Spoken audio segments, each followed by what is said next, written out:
ஜீவன் சமாதி ரெண்டும் ரெண்டும் வேறு வேறு. சமாதி என்றால் என்ன கேள்வி கரெக்டு. ஜீவ சமாதின்னு ஒன்று இல்லை. என்ன இல்லை? ஜீவ சமாதின்னு ஒன்று இல்லை. ஒன்று ஜீவனாக இருக்கலாம், இல்லை சமாதியாக இருக்கலாம். ஆனால் என்ன இருக்க முடியாது?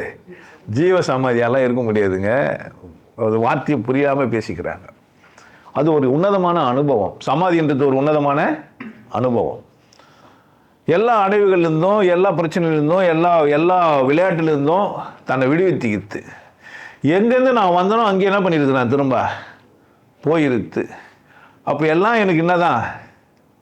ஒன்றுமே இல்லை. ஒன்றுமே இல்லாத இடத்துலேருந்து வந்து ஒன்றுமே இல்லாததான் நான் போகிறேன். அப்போ வாழும்போதே அவன் வாழ்ந்து காட்டணும். ஒன்றுமே இல்லாதவனா மாலை போட்டுக்கலாம், நகையெல்லாம் போட்டுக்கலாம், என்ன இருக்கக்கூடாது? இது நான் வச்சுக்கிறேன்னு இருக்கக்கூடாது. ஏன்? எதுவுமே கூட வரப்போகிறது இல்லை. கொண்டாடுறதுக்கு ஒரு கருவி, அவ்வளோதான். ஃபோனை வச்சுக்கலாம், எல்லாம் இந்த உலகத்தை முழுசுமாக என்ஜாய் பண்ணலாம், அப்படி மிதக்கலாம். ஆணை கொண்டாடலாம், பெண்ணை கொண்டாடலாம். நான்லாம் அப்படி தான் ஜாலியாக இருக்கிற ஒரு ஆள்.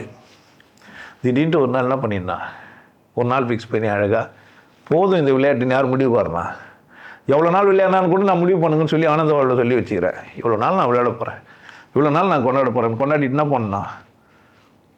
சமாதி ஆகிடணும். ஜீவ சமாதி ஆக முடியாது, சமாதி ஆகிடணும்.